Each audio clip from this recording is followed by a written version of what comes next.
आज हम बात करेंगे एक ऐसे महान संत, कवि और समाज सुधारक की जिनकी वाणियाँ व दोहे आज भी लोगों के दिलों में राज करते हैं। जी हाँ, हम बात कर रहे हैं कबीर जी की। हिंदू हो, मुस्लिम हो या किसी भी धर्म के व्यक्ति, कबीर जी के दोहे हर किसी को आत्मिक शांति देते हैं। उनके दोहों वाणियों में वो जादू है जो हमें सोचने पर मजबूर कर देता है। जिनका शिशु रूप में अवतरण आज से लगभग 600 साल पहले भारत की पवित्र भूमि और आध्यात्मिक शिक्षा का केंद्र माने जाने वाले काशी के लहरतारा तालाब में एक विकसित कमल के फूल पर सन 1398 विक्रमी संवत 1455 ज्येष्ठ मास की पूर्णिमा को हुआ था, जो इस धरा पर 120 वर्ष तक रहे तथा उस समय जब पाखंड तथा धार्मिक कट्टरता अपने चरम पर थी। तब कबीर जी ने अपने सत्य मार्ग अर्थात तत्व ज्ञान का प्रचार डंके की चोट में निडरता के साथ किया और सन 1518 में मगहर, वर्तमान जिला संत कबीर नगर से लाखों लोगों के सामने से सशरीर सतलोक चले गए थे। इन 120 वर्षों में कबीर साहिब ने अनेक लीलाएं व चमत्कार किए, लेकिन उस समय के नकली धर्म गुरुओं ने अपनी नकली दुकान को चलाने के लिए कबीर परमात्मा की फाइल को ही दबाकर रख दिया था, क्योंकि उस समय लोग अशिक्षित थे और शिक्षा का अधिकार केवल ब्राह्मण वर्ग और काजी मुल्लाओं को था। लेकिन संत रामपाल जी महाराज ने वर्तमान समय में चारों वेदों, गीता, सूक्ष्म वेद आदि सर्व धर्म ग्रंथों से प्रमाणित करते हुए कबीर साहिब के चमत्कारों का रहस्य हम सभी के सामने पुनः उजागर किया है। तो आज के इस वीडियो में हम संत रामपाल जी महाराज द्वारा खोले गए इतिहास के उन्हीं पन्नों को पुनः पलटेंगे और जानेंगे कबीर जी के चमत्कारों की अनोखी लीला को, जिसे आज तक छुपा कर रखा गया था। ये वो समय था जब मनुष्य पाप के अंधकार में डूबता जा रहा था।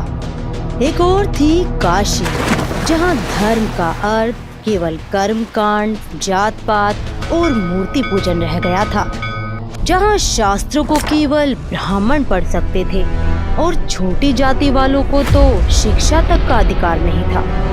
वे पवित्र शास्त्रों को पढ़ना तो दूर छू भी नहीं सकते थे, जहाँ भक्ति नहीं पाखंड का बोलबाला था।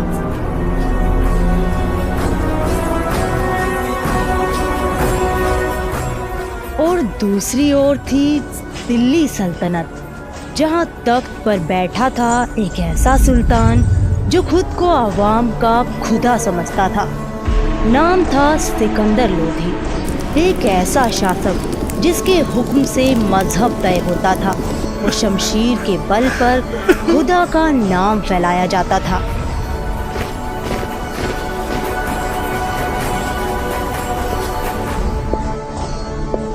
काशी में ब्राह्मणवाद की जंजीरें थी, दिल्ली में इस्लामी सल्तनत की तलवारें। एक तरफ पंडितों का दंभ, दूसरी ओर मुल्लाओं की साजिशें।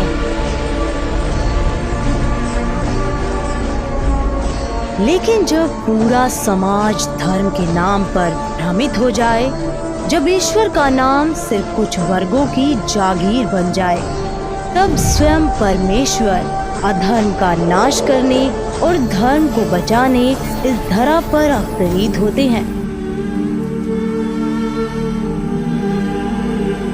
ज्येष्ठ मास की पूर्णिमा को सन 1398 अर्थात विक्रमी संवत 1455 को सुबह ब्रह्म मुहूर्त में कबीर परमेश्वर सतलोक से सशरीर आकर शिशु रूप में लहरतारा तालाब में कमल के फूल पर विराजमान हुए। जिस कार्य को करने के लिए परमात्मा इस धरा पर अवतरित होते हैं, उसे वह बचपन से ही शुरू कर देता है। वह कार्य है तत्व ज्ञान। ना मेरा जन्म ना गर्भ बसेरा, बालक बन दिखलाया। काशी नगर जल कमल पे डेरा, तहाँ जुलाहे न पाया। मात पिता मेरे कछुनाही, ना मेरे घर दासी। जुल्हे का सुत आन कहाया, जगत करे मेरी हासी।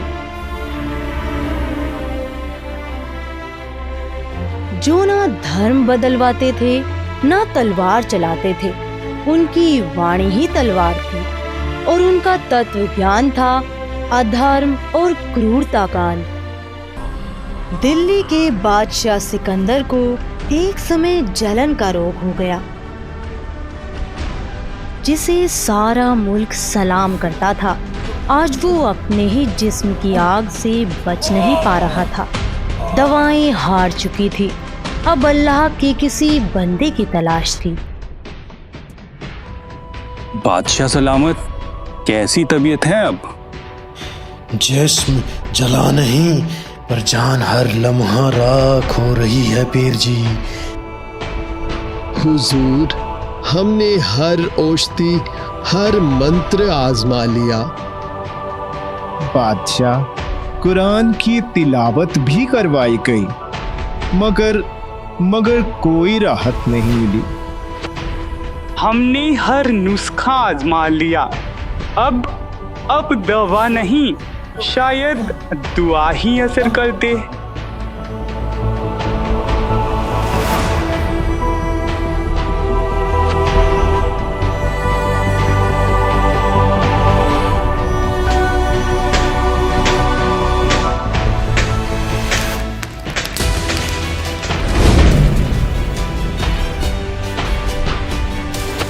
जहां पना काशी नगर में कबीर नाम की एक फकीर हैं। लोग कहते हैं मुर्दे तक बोल उठते हैं उनके कर्म से। कबीर, कहीं ये वो तो नहीं जिसने मरी हुई गाय को जिंदा किया था? जी हुजूर। काशी चलने की तैयारी करो।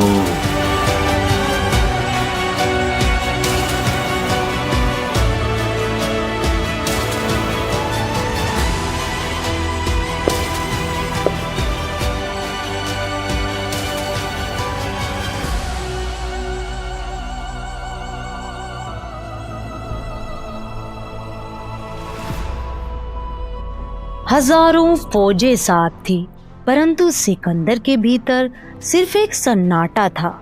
जीवन और मृत्यु के बीच वह एक अनजानी उम्मीद के पीछे बढ़ रहा था।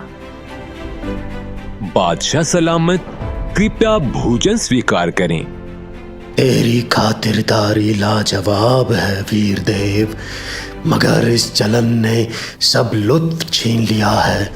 ना नींद ना राहत, बस ये जलन हर पल निकलती जा रही है।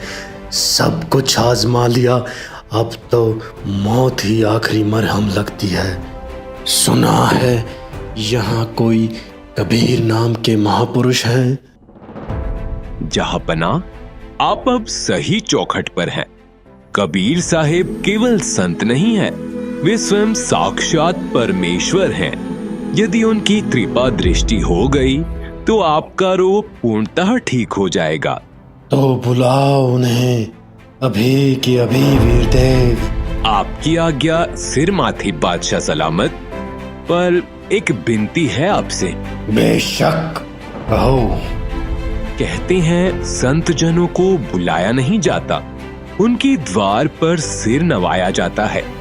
यदि वो पधार भी गए और कृपा दृष्टि न हुई तो उनका आगमन भी निष्फल ही ठहरेगा। बाकी आपकी इच्छा शहंशाह। इंशाअल्लाह राहत अगर उसी दर पे है तो मैं खुद चलूंगा। शाम ढल रही थी। काशी की गलियां धीरे धीरे मौन में डूब रही थी। वीरदेव सिंह जानता था यही वो वेला है जब स्वयं परमेश्वर कबीर जी अपने औपचारिक गुरु स्वामी रामानंद जी के आश्रम में प्रतिदिन आरती करने के लिए आते थे। और आज उसी आश्रम के द्वार पर खड़े थे काशी के नरेश और दिल्ली का क्रूर सुल्तान सिकंदर लोधी। परमात्मा से मिलने की घड़ी समीप थी। जब वहां पहुंचे तो मालूम हुआ कि कबीर जी अभी आश्रम नहीं लौटे। राजन, इस घड़ी वो जरूर पधारते हैं।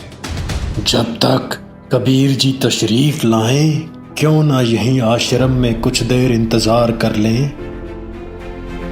सेवक, निवेदन करो स्वामी जी से।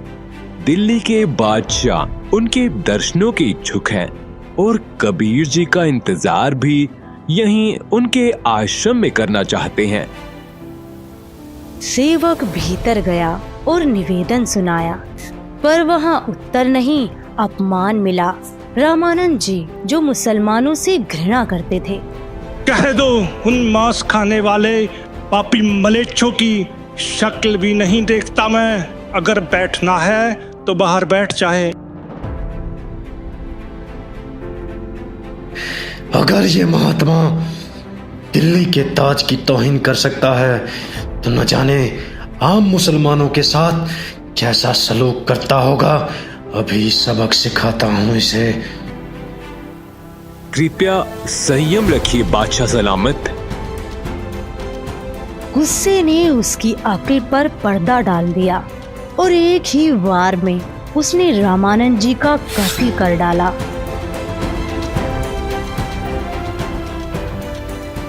ये क्या कर डाला आपने हुजूर? वीर सिंह, ये क्या कर बैठा मैं? जिससे मिलने आया था उसी के पीर को मार डाला।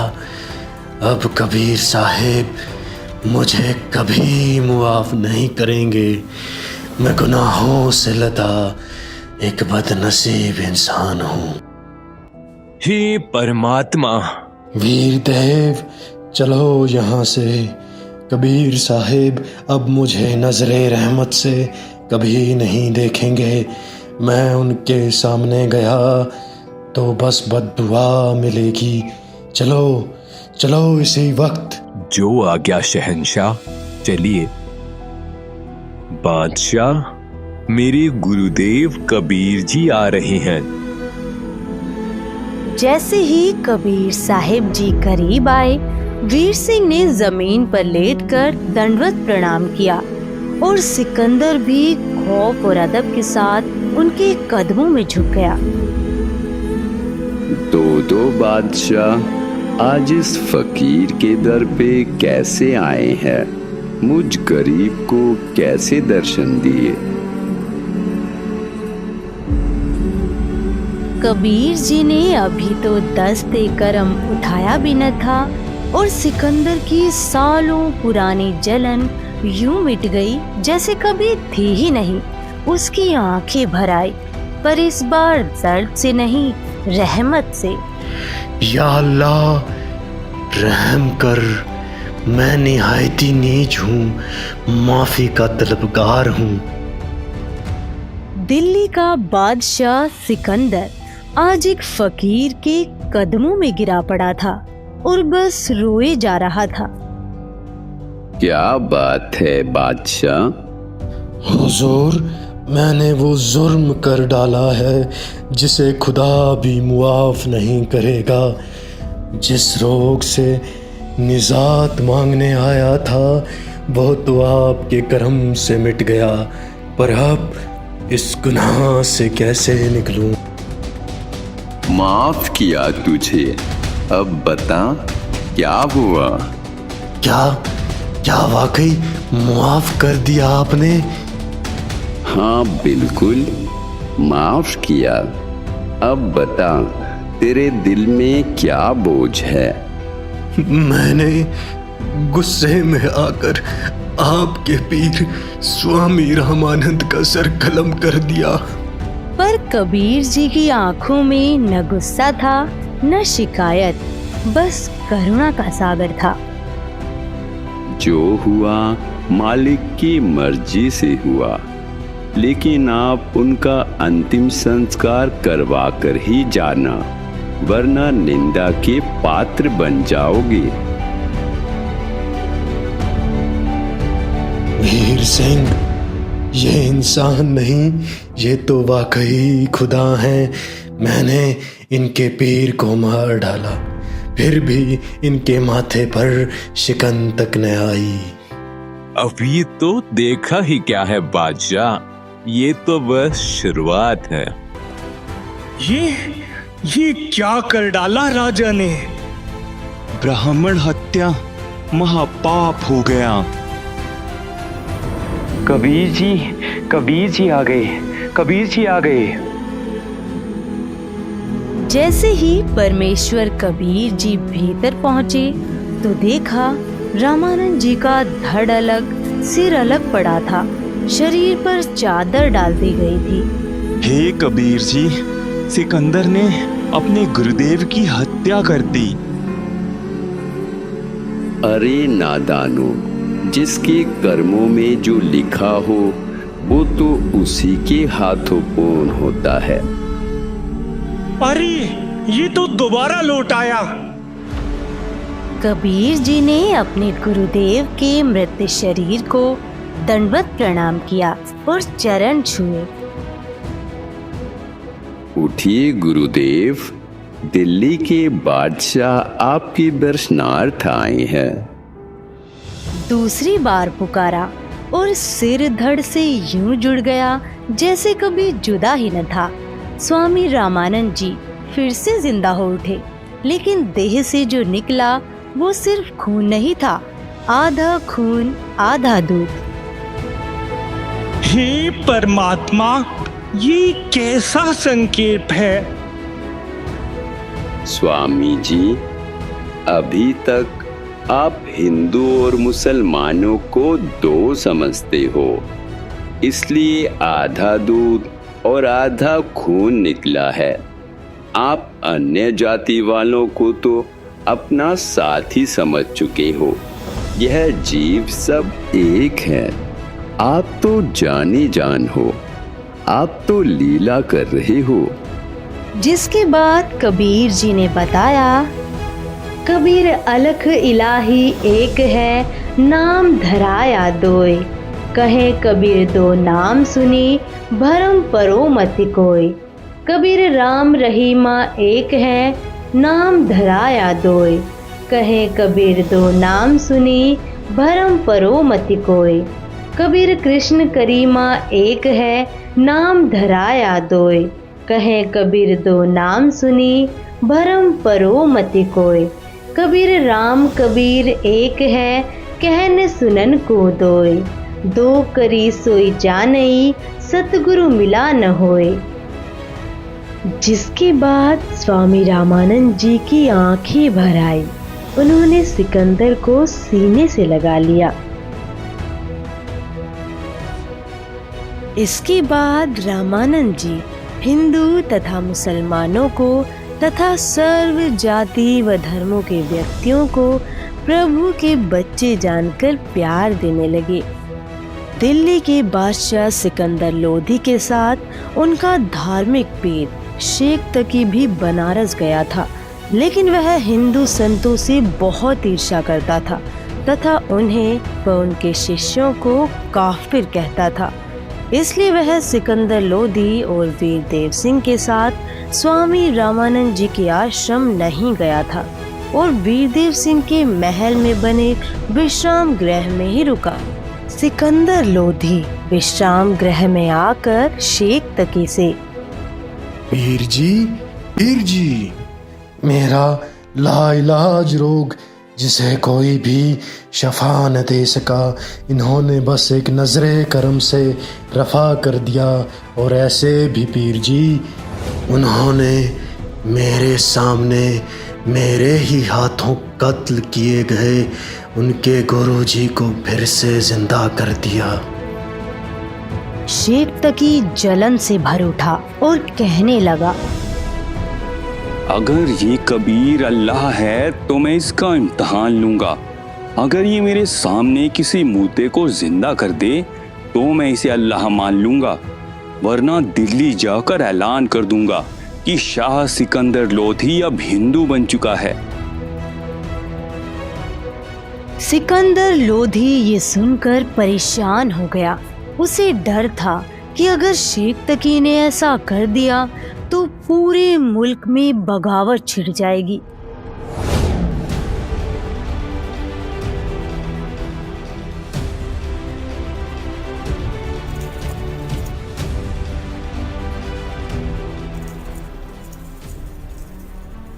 दिल्ली के बादशाह सिकंदर लोधी ने कबीर साहिब जी से इल्म हासिल किया और अदब से अर्ज की कि हुजूर मेरे साथ दिल्ली चलिए।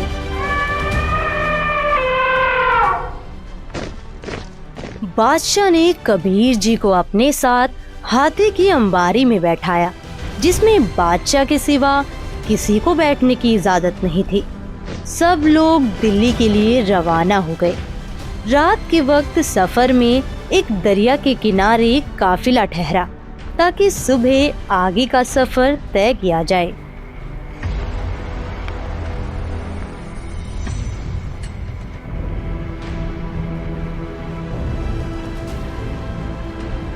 शेख तकी बादशाह सिकंदर से बेरुखी से पेश आ रहा था।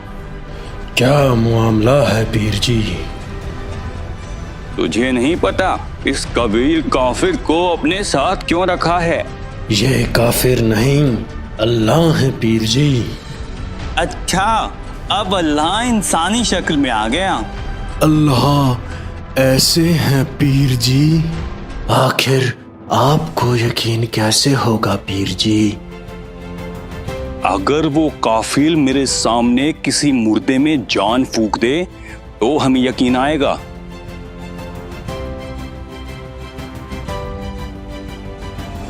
जाओ कह दो उससे कि कोई मुर्दा ले आए।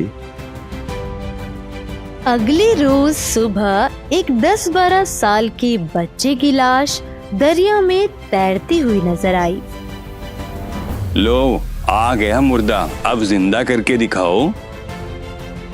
पहले आप ही आजमा लीजिए पीर जी। मौजूद वजीरों और सिपाहियों ने भी शेख तकी को पहले अपनी ताकत आजमाने की सलाह दी। शेख तकी अपने तंत्र मंत्र पढ़ता रहा, लेकिन कुछ भी असर न हुआ। इतने में मुर्दा पानी के बहाव के साथ 3 फरलांग आगे चला गया। चालाकी देखो इसकी। ये कबीर चाहता था कि ये मुसीबत मेरे सिर से टल जाए। कहीं मुर्दे भी जिंदा होते हैं? मुर्दे तो बस कयामत के रोज उठाए जाएंगे। पीर जी आप इत्मीनान रखें। फिर कबीर साहिब ने मुर्दे की तरफ हाथ बढ़ाया और इशारा किया। हे जीवात्मा, जहाँ कहीं भी है, कबील हुक्म से इस शरीर में प्रवेश कर और बाहर आ। बस इतना कहना था कि मुर्दे की जिस्म में हलचल हुई और वो बच्चा जिंदा होकर कबीर साहिब के सामने आ खड़ा हुआ। उसने कबीर साहिब की कदमों में सजदा किया। इस अनोखे वाक़े को देखकर सभी दंग रह गए। कबीर साहिब ने तो कमाल कर दिया। इस तरह उस बच्चे का नाम कमाल रख दिया गया। कबीर साहिब ने उसे अपने साथ रखा और बेटे की तरह उसकी परवरिश की। फिर काफिला दिल्ली की तरफ रवाना हुआ। धीरे धीरे ये खबर दूर दूर तक फैल गई कि कबीर साहिब ने एक मुर्दे को जिंदा कर दिया। शेख तकी अंदर ही अंदर सुलग रहा था। उसे लगा ये कबीर अब खतरा बन चुका है। मेरी बेटी भी तो थी, दफन है अब तक वहीं। ये कबीर तो बस एक जादूगर है। अपने जंतर मंतर से बादशाह की अक्ल पर पर्दा डाल दिया है। अगर तुम खामोश रहे तो हालात बिगड़ जाएंगे। हुक्म कीजिए पीर जी, हम आपके ही साथ हैं। अगर कबीर मेरी बेटी को, जो कब्र में दफन है, जिंदा कर दे तो हम उसे अल्लाह मान लेंगे। ठीक है, हर जगह मुनादी करवा दो ताकि सब देख लें और किसी को कोई शक न रहे।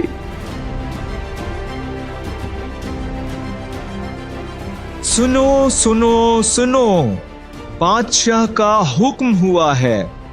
3 रोज बाद कबीर जी पीर शेख तकी की 13 बरस की बेटी जो कब्र में दफन है उसे जिंदा करेंगे। सभी इस करामात को देखने जरूर पहुंचें। ये वही पीर है ना जिसने बादशाह के जलन वाले मर्ज को एकदम खत्म कर दिया था? हाँ, और सुना है एक मुर्दा भी जिंदा कर दिया था उसने। अरे फिर तो चलना ही पड़ेगा भाई, देखें तो सही कौन सी करामात है इस पीर में।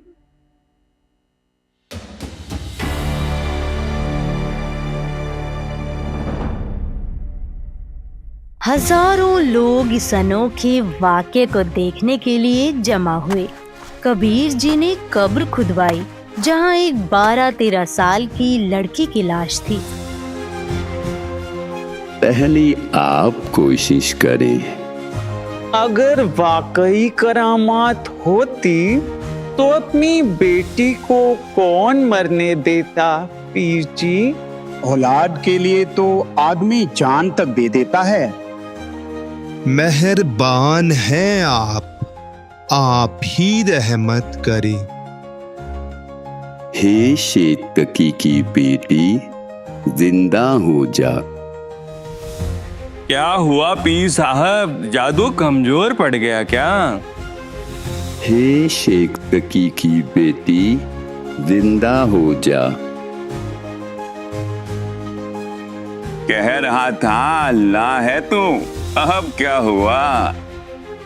हे शेख तकी की बेटी, जिंदा हो जा। देखा, पाखंडी का पाकड़ पकड़ा गया। ठहरिए पीर जी।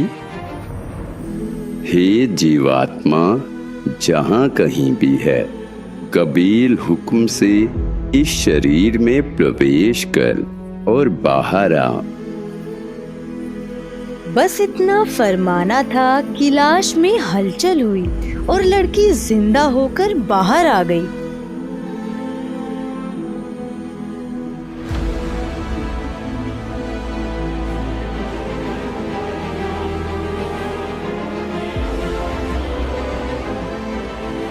उसने दौड़कर कबीर साहिब जी के कदमों में सजदा किया।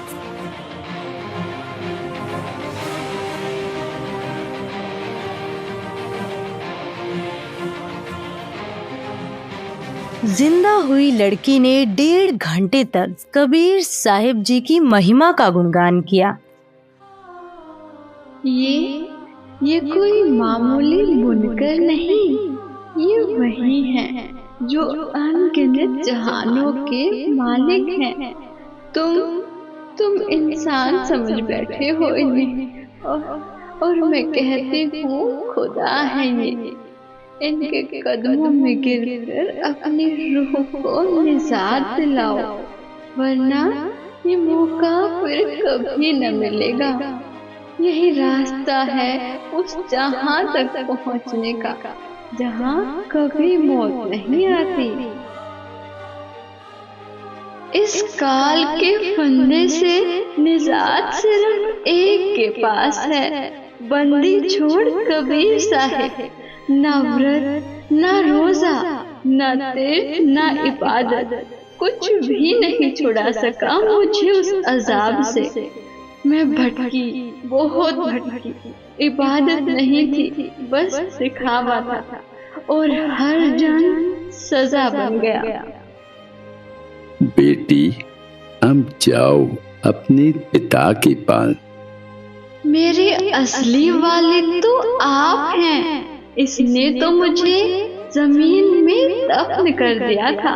अब इसका और मेरा हिसाब बराबर हो चुका है। कबीर साहिब ने तो एक बार फिर कमाल कर दिखाया। सच कहीं ये कोई इंसान नहीं, खुदा है। कब्र से जिंदा उठा दिया। ऐसी करामात तो सुनी भी न थी कभी। कबीर परमेश्वर ने लड़की का नाम कमाली रखा और उसे अपनी बेटी की तरह अपनाया। उन्होंने उसे नाम दीक्षा दी और हजारों लोगों ने उसी वक्त कबीर जी से उपदेश ग्रहण किया। अब तो मेरी तमाम इज्जत मिट्टी में मिल गई। शेख तकी ने देखा कि कबीर साहिब जी की शान दिन ब दिन और भी बढ़ रही है, मगर उसकी ईर्ष्या कम नहीं हुई। हर हाल में वो यही चाहता था कि कबीर साहिब को कैसे नीचा दिखाया जाए। इतनी बड़ी करामात देखने के बावजूद भी उसकी आंखें नहीं खुली। खुदा सामने खड़े थे, मगर गुरूर और हसद की चादर ने उसकी आंखों पर पर्दा डाल रखा था।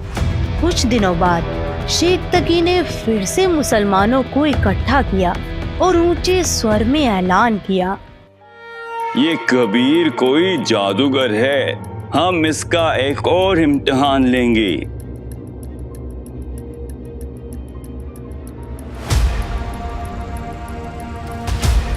बादशाह सलामत, हम इस कबीर को उबलते हुए सरसों के तेल के कड़ाहे में डालेंगे। अगर ये बच गया तो हम इसे सचमुच खुदा का बंदा मान लेंगे। अगर इनकी बात नहीं मानी तो हुकूमत खतरे में पड़ सकती है। ठीक है, कह दो उन्हें, तेल गरम कर लेंगे। शेख तकी ने मोटी मोटी लकड़ियां लगाकर तेल की कड़ाहे को बहुत उबाल दिया और कबीर परमेश्वर को उठाकर उसमें डालने का हुक्म दिया। पीर जी, ये तकलीफ भी क्यों कर रही हो? मैं खुद ही बैठ जाऊंगा।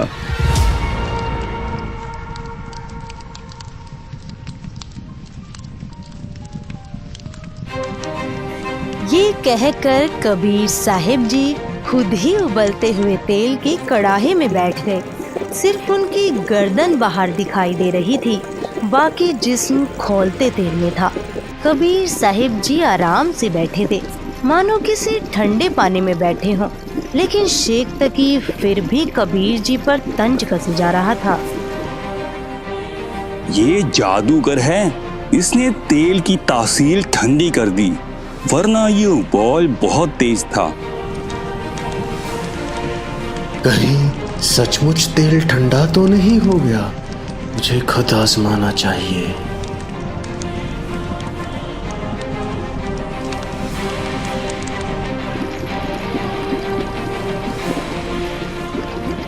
बादशाह, उंगली मत डालना, ये इतना गर्म है कि उंगली गायब हो जाएगी। परंतु सिकंदर बादशाह नहीं माना। सोचा कि जब कबीर साहिब जी तेल में बैठे हैं तो तुझे क्या होगा, और फिर मना करते करते उबलते हुए तेल में उंगली डाल दी। जितनी उंगली तेल में गई थी उतनी ही कटकर अलग हो गई और बादशाह दर्द के मारे बेहोश हो गया।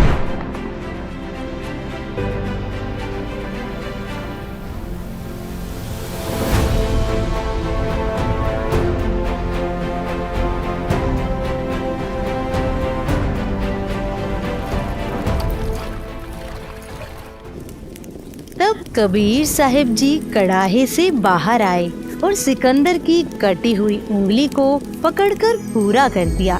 जैसे ही उंगली सही हुई, सिकंदर होश में आ गया। सिकंदर लोधी फौरन कबीर साहिब जी के कदमों में गिर पड़ा और क्षमा याचना करने लगा। हे अल्लाह के सच्चे नुमाइंदे, मुझे मुआफ कर दीजिए, मैं आपकी अजमत को ना पहचान सका। बादशाह, आपका कसूर नहीं है। काल नहीं चाहता कि मेरे बच्चे मुझे पहचान लें।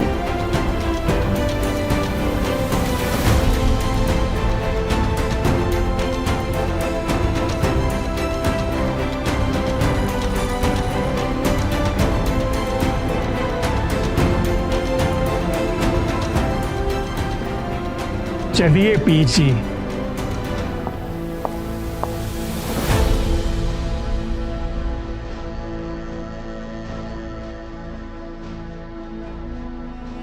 हुजूर, ये शेख तकी मानने को तैयार नहीं है।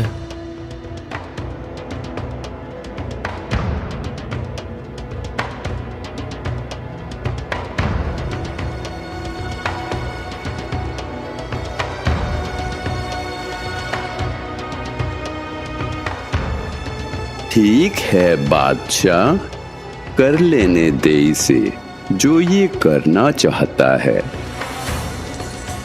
शेख तकी बांध के ले गया उस हस्ती को जिसे बांधा नहीं जा सकता था।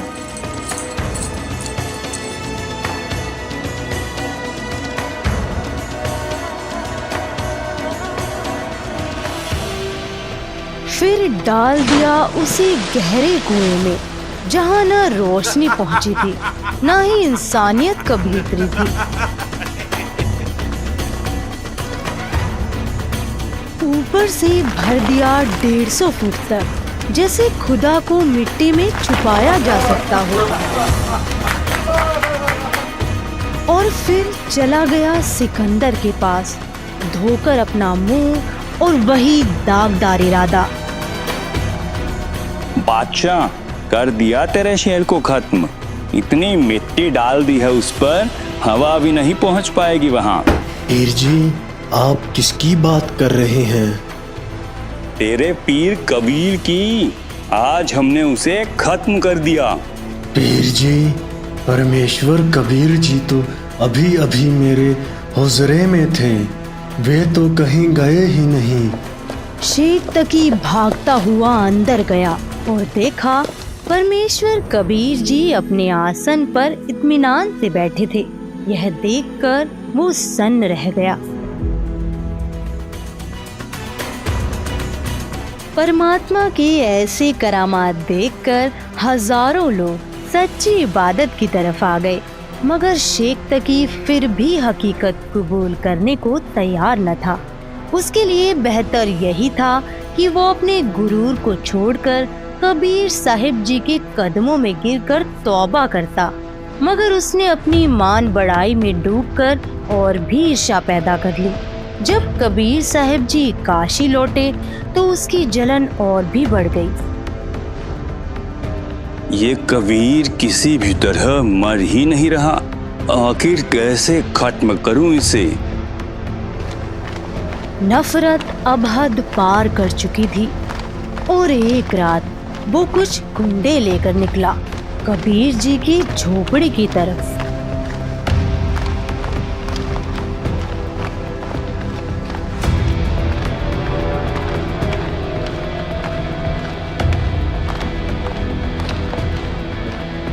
आज इस कबीर का वजूद ही मिटा देंगे, इसके टुकड़े टुकड़े कर दो। उस वक्त कबीर परमात्मा अपनी झोपड़ी में सुकून से विश्राम कर रहे थे। शेख तकी के इशारे पर गुंडों ने अपनी तलवारें निकाली और बेरहमी से कबीर साहिब पर वार करने लगे। देखते ही देखते उन्होंने उनके जिस्म के टुकड़े टुकड़े कर दिए। जब ये यकीन हो गया कि अब कबीर नहीं बचा, तो वे झोपड़ी से बाहर निकलने लगे।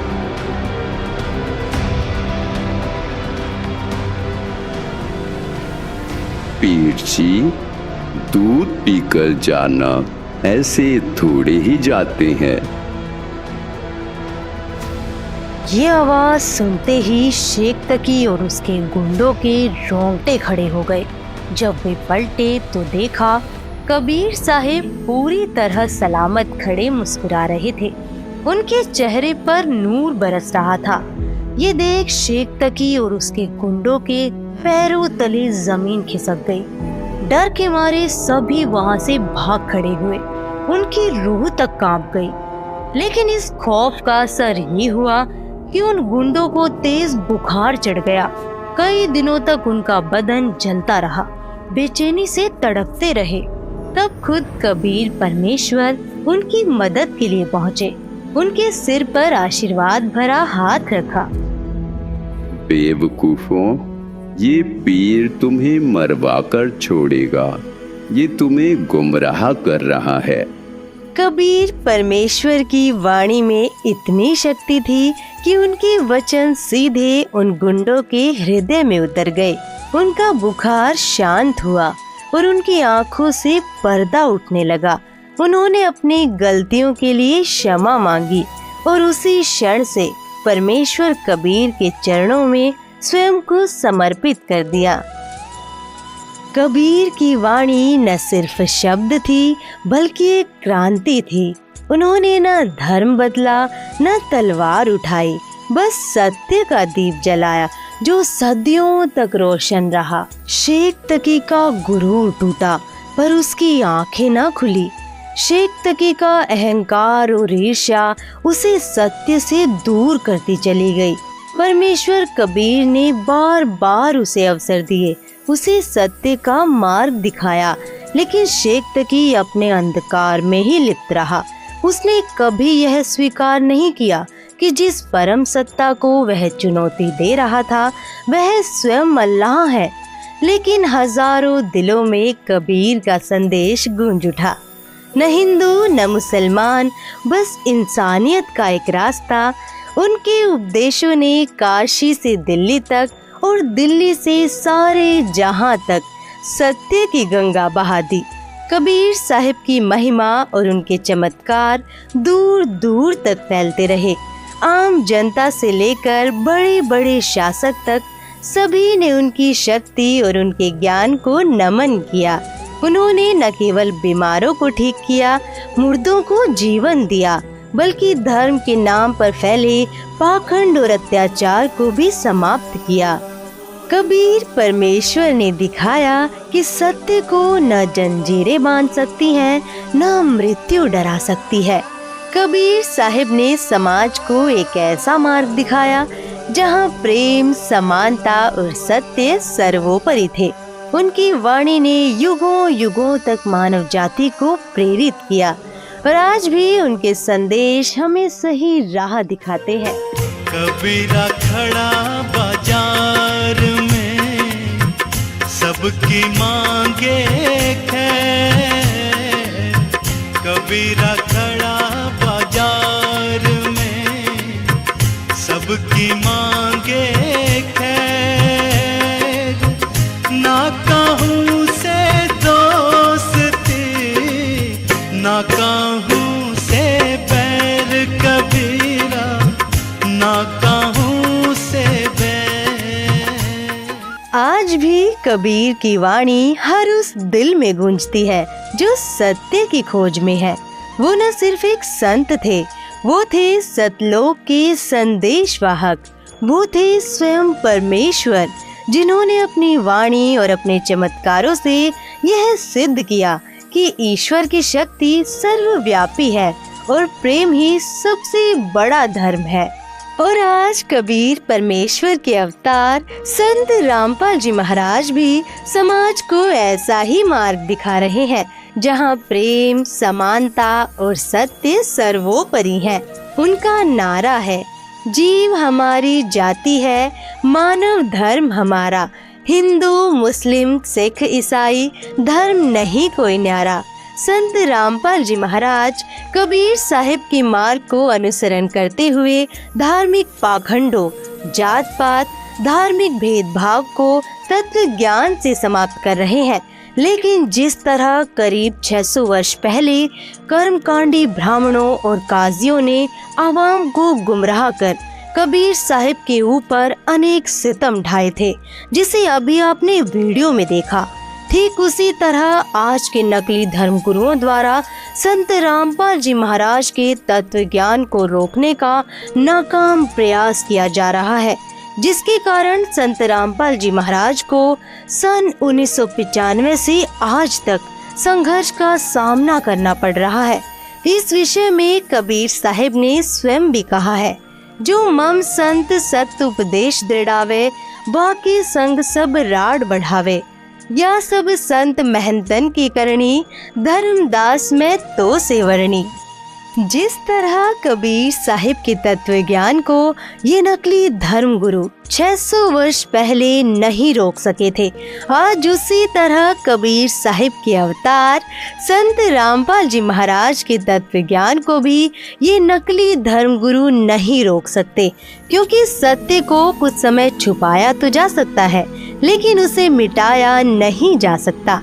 इसी तरह संत रामपाल जी महाराज के तत्व ज्ञान का सूरज दुनिया जहां में बहुत तेजी से फैल रहा है, उन्होंने ही कबीर साहिब के छुपा दिए गए इतिहास को सभी धर्मशास्त्रों से प्रमाणित करते हुए उजागर किया है। अतः आप सभी से निवेदन है कि कबीर साहिब के स्वरूप संत रामपाल जी महाराज को पहचाने, उनके तत्व ज्ञान को सुने तथा उनसे आदि सनातनी शास्त्र अनुकूल भक्ति प्राप्त करके अपने मानव जीवन का कल्याण करवाएं। धन्यवाद।